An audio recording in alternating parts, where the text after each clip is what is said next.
Assalamu alaikum.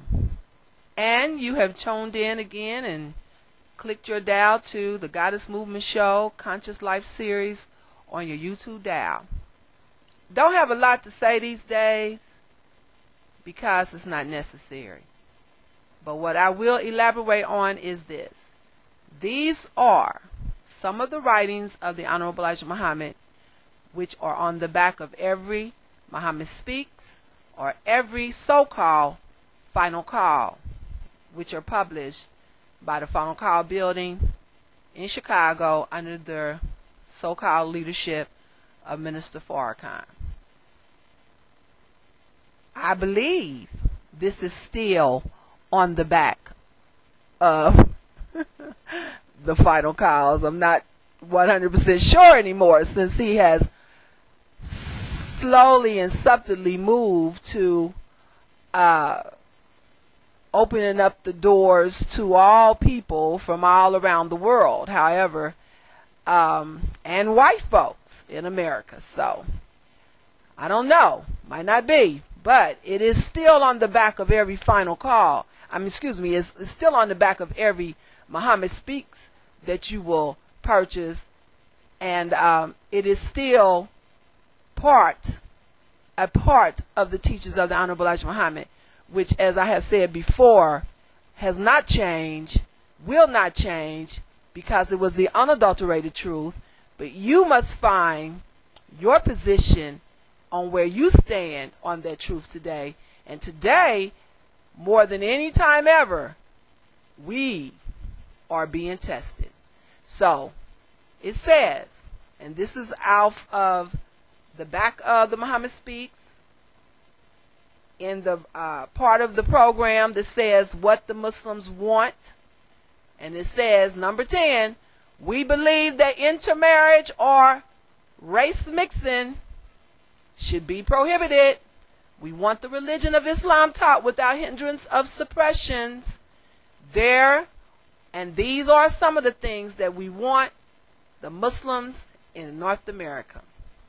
And if you notice, right below it, it has what the Muslims believe, and it states, if the white people are truthful about their professed friendship toward the so-called Negroes, they can prove it by dividing up America with their slaves. We do not believe that the America will ever be able to furnish enough jobs for her own millions of unemployed, in addition to the 20 million black people as well. Well, as people say, here you have it in black and white. Now, what you have to do is prove that this is wrong today. That is the only way to be able to say that you can say that the messenger's teachings are null and void, somehow outdated, somehow not necessary, nullified. I mean, come on, people. This is absurd. All we're doing is being lulled back to sleep. Now Obama has won. Yes, it's a beautiful thing to see that black face up in the White House. It is a beautiful thing to see his beautiful black, wide-hipped, flat-footed, big-footed wife, Michelle Obama, being the first lady. Kudos to Michelle, Harvard graduate and all. It is beautiful to see the black children running around the White House. And as we well know, there will be flat irons and rollers up in the White House, and also scarves to wear at night to keep that hair from messing up.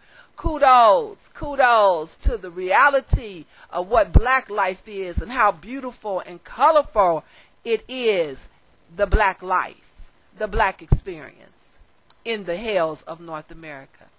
But, speaking about our new president, as handsome as he is, and, as I said, I do love him, and I think it's courageous what he is striving to do, and I pray to Allah, Master Farad Muhammad, that these beasts will not kill him or allow him to be killed. That we should not stand by and let any circumstance, any equation, any type of scenario settle or be accepted if anything happens to this man. I want to repeat again. We should not stand by and allow any scenario to justify the killing of this man. However, speaking of this man, speaking of this man, we have to accept the reality. This man is not like us. He is a black man, that is true. He has an African father from Kenya, who, by the way, has never been put in the vows or the bowels of slavery. His mother was a white woman from Kansas who undoubtedly was born with a lot of race hate around her. I'm not saying she hated black, but I'm sure it was a lot of it in Kansas that she was familiar with. Yes, he is a half-breed, like a lot of black brothers and sisters have ventured off into the race mixing, and we have a lot of interracial children that we claim, some of them, and some of them we don't, because we can't, because they identify with being white. But, however, he is still not like them. He's not like a Halle Berry or a Jada Pinkett or Lenny Kravitz, or whatever, however you say his name, Lenny Kravitz, or Maya, what's her name? Mariah Carey. He's not born like them.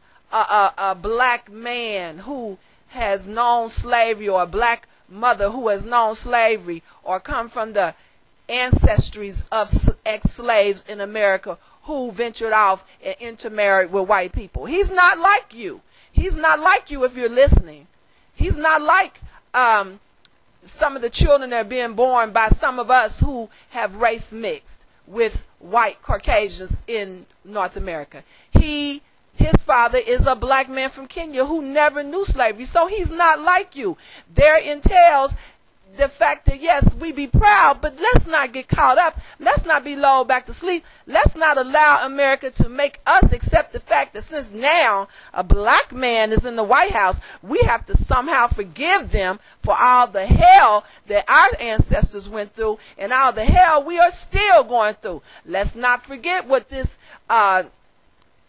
right here says, and what Muslims believe about, if they really want to be our friends, then why don't they allow us to have our own and go for ourselves?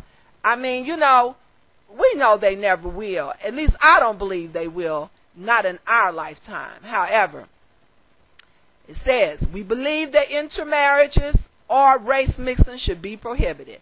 So, again, it's not much more to say. But all I'm sharing is, be wise, brothers and sisters, and think. Do not let this lull us back to sleep. Because if you do, it will only be the Lord before the storm. Big things are getting ready to start popping in America.